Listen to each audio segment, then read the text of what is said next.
Convidamos o companheiro Ronaldo Rolim, diretor de Relações Intersindicais do Sintaf, que irá secretariar os trabalhos. Continuando.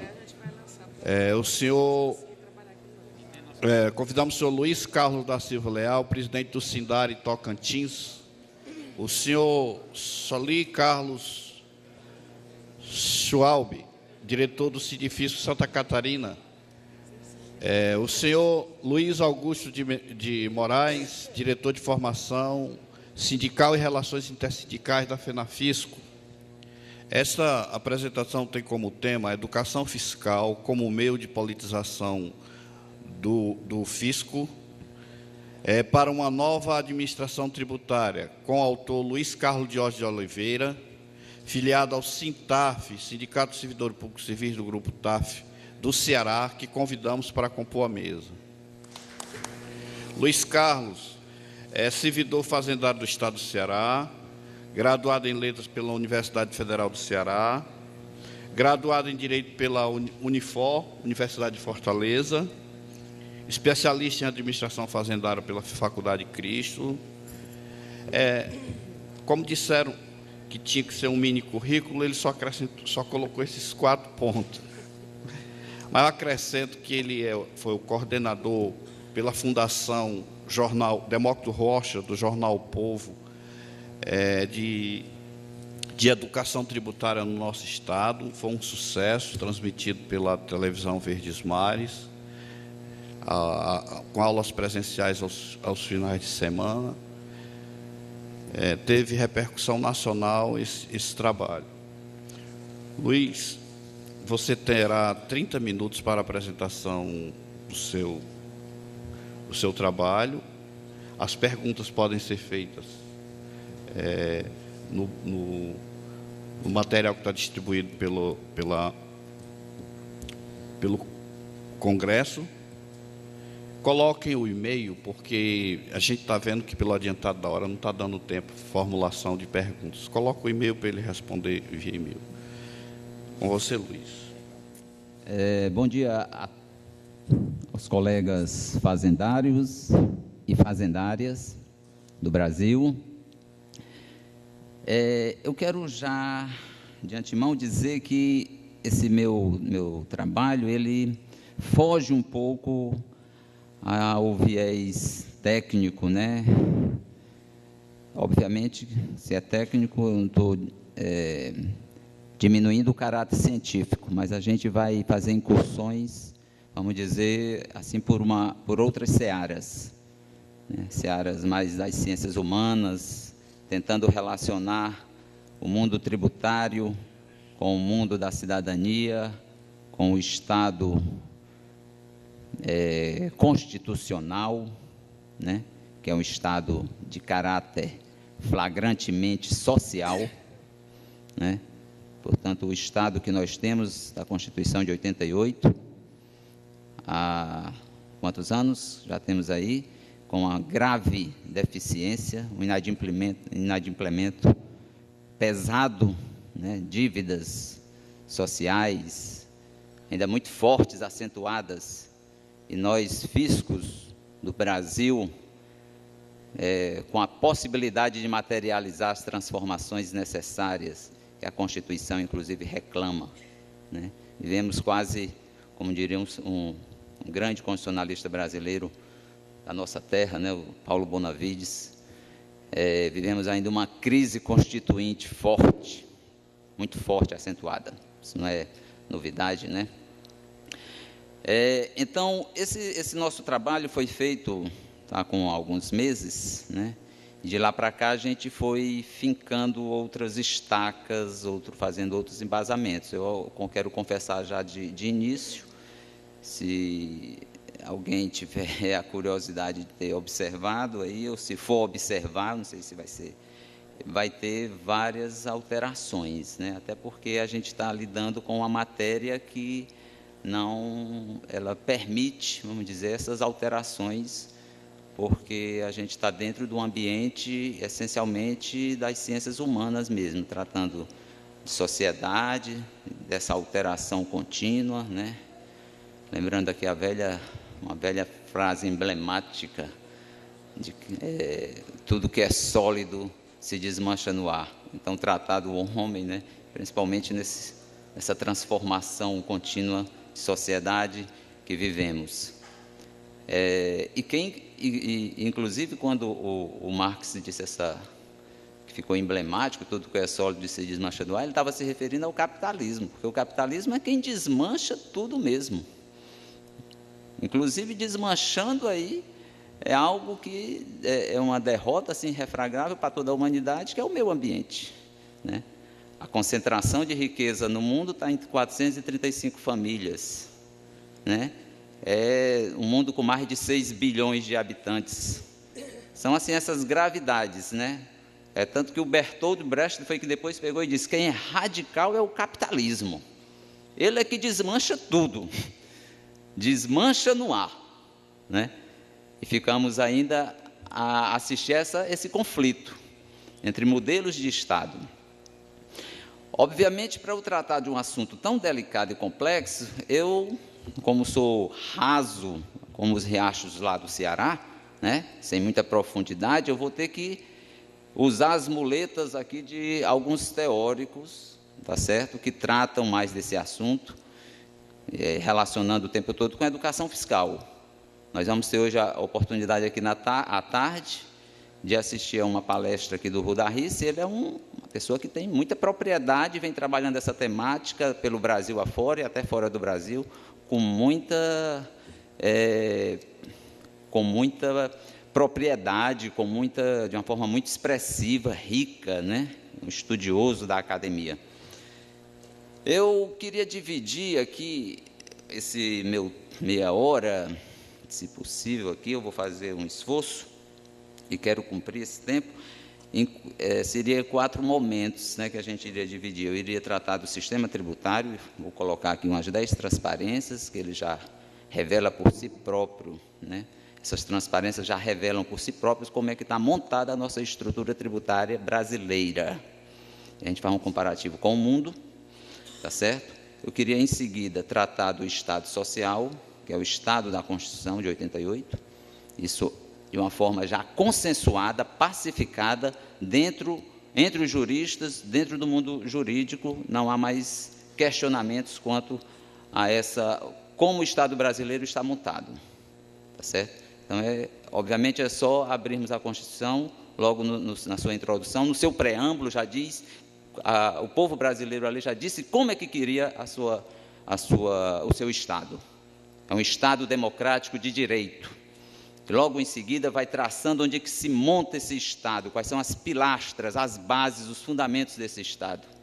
A dignidade da pessoa humana, por exemplo, é um desses fundamentos, tão bem explorado aqui por um professor aqui do Rio Grande do Sul, o Ingo Sarlet.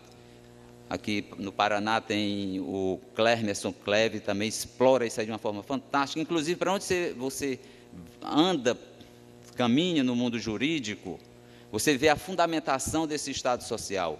Tanto a Constituição dirigente, que o Gilberto Bercovitch, de São Paulo, explora, o Eros Grau, como a do Juarez Freitas, aqui no Rio Grande do Sul, mostrando a administração pública com fortes responsabilidades na efetividade desse Estado social, né?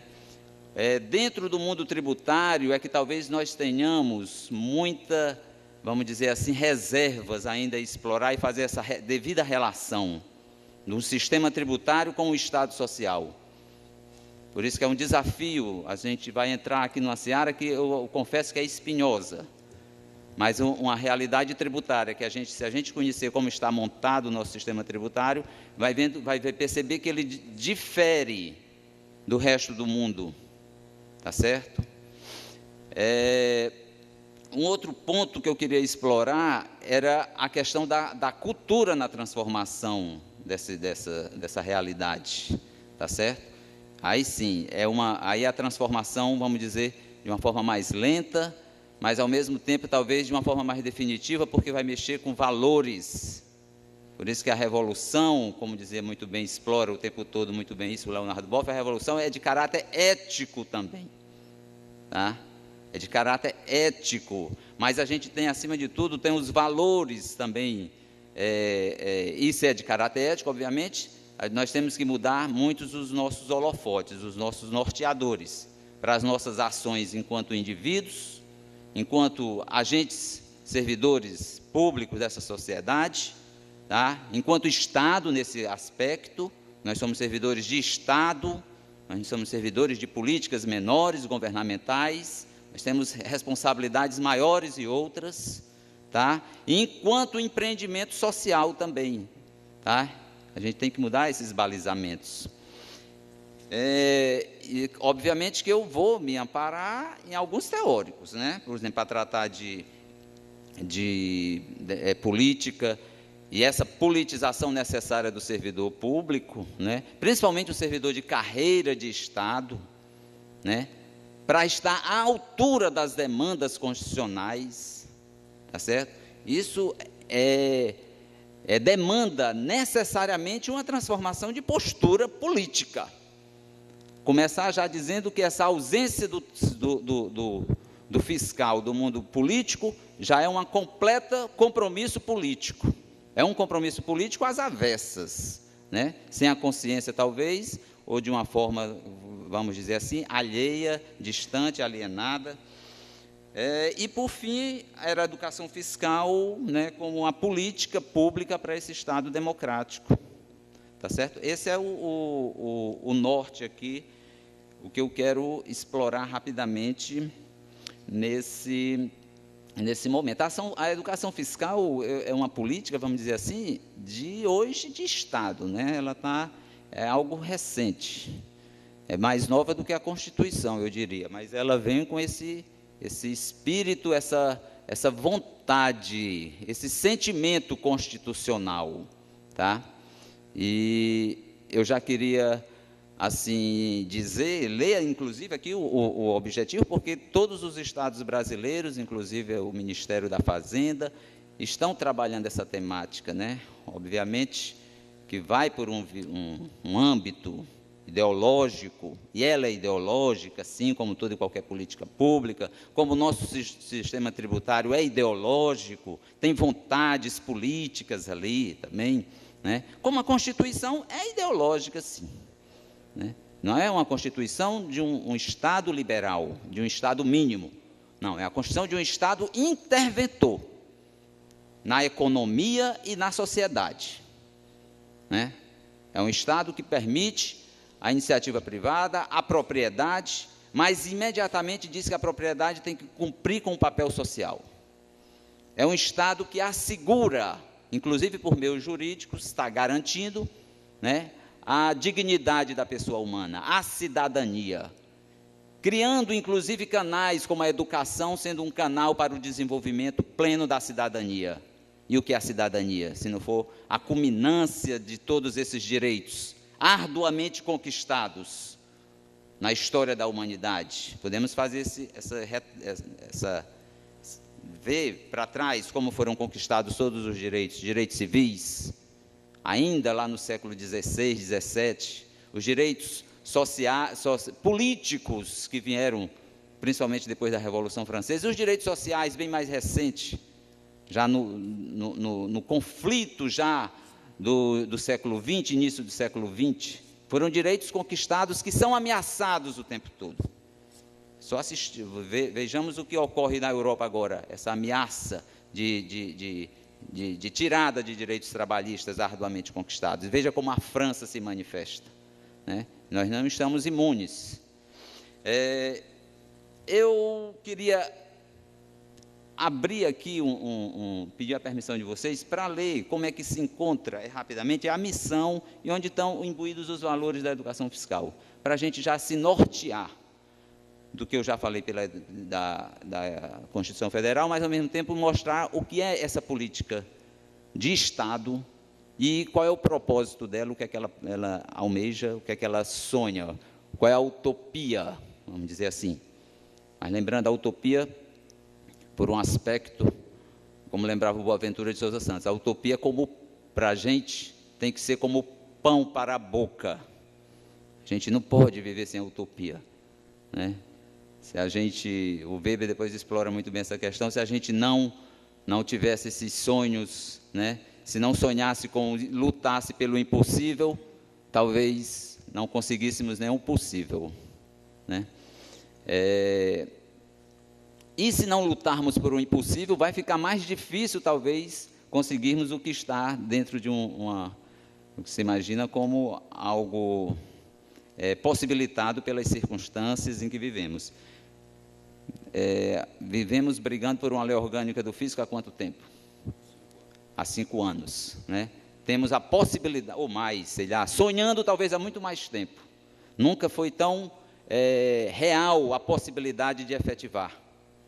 Agora, o Ceará, salvo engano, deu exemplo, trazendo para cá 2 deputados federais que estão assumindo compromisso com a defesa dessa categoria, a autonomia necessária dessa categoria, para poder trabalhar, porque o sistema que está aí é um sistema pesado.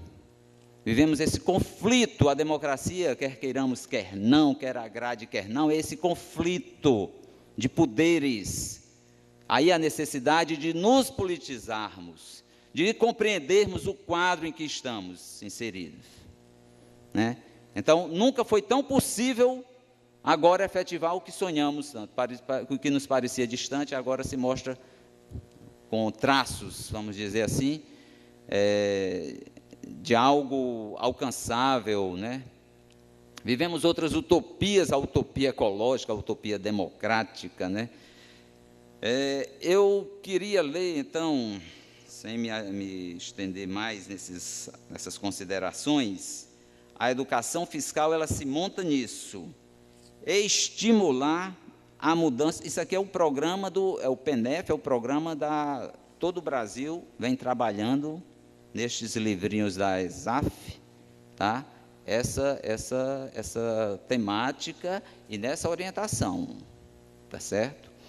Eu quero dizer que entre o que está aqui é muito similar ao que está na Constituição, e se a gente for procurar as bases da Constituição brasileira, o Paulo Bonavides vai nos remeter lá para Rousseau e para Marx, um querendo a democracia política, apenas a vontade geral, rousseauiana, o outro já querendo uma democracia econômica, que é o que nós estamos já numa luta de garantir uma igualdade mínima, garantir a dignidade mínima, essa democracia econômica que o mundo desenvolvido, de certa forma, atingiu. A Europa, mesmo os países mais pobres europeus, como Grécia e Portugal, garante essa renda mínima de sobrevivência digna, né? Algo que temos que avançar muito. A missão, então, o que é que em essência, o que é que diz a educação fiscal? Estimular a mudança de valores, olhe bem, mudança de valores, crenças e culturas do indivíduo, na perspectiva da formação de um ser humano integral, como meio de possibilitar o pleno exercício da cidadania e propiciar a transformação social. Se nós abrirmos a Constituição brasileira, vamos ver que ela traça exatamente, esse é o modelo de Estado social previsto pela Constituição, tá?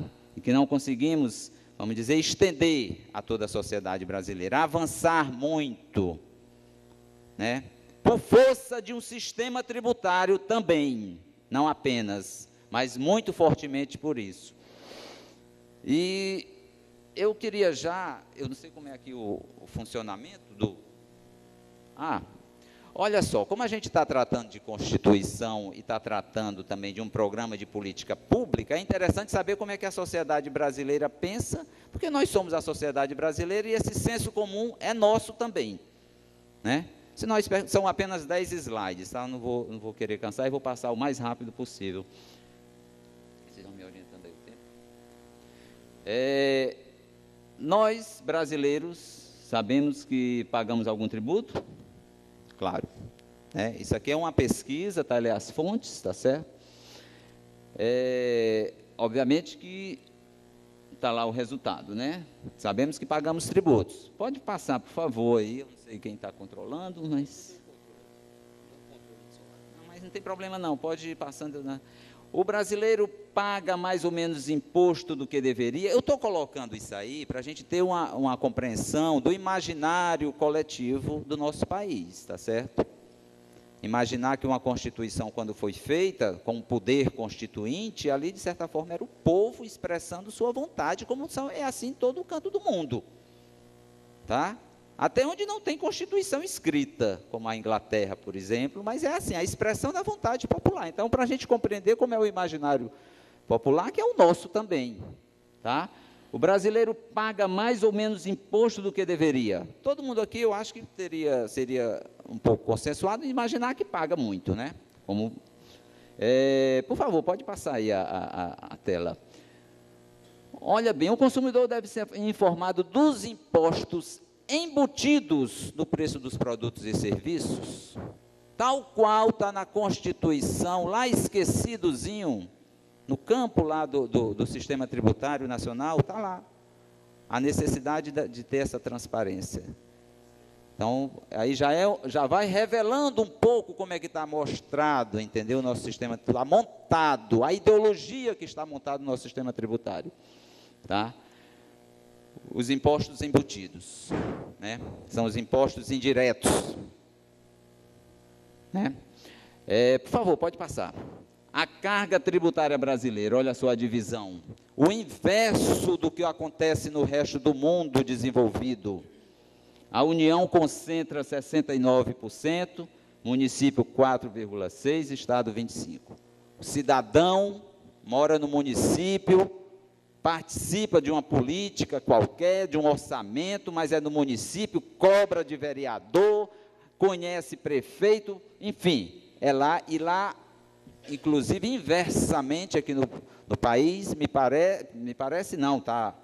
A prefeitura, por exemplo, é quem, eu já quero mostrar a contraposição, a oponência de uma realidade dessa com com a Constituição Social, né? Que responsabiliza a educação, por exemplo, para o despertar de uma consciência crítica. E responsabilizou a educação, tá?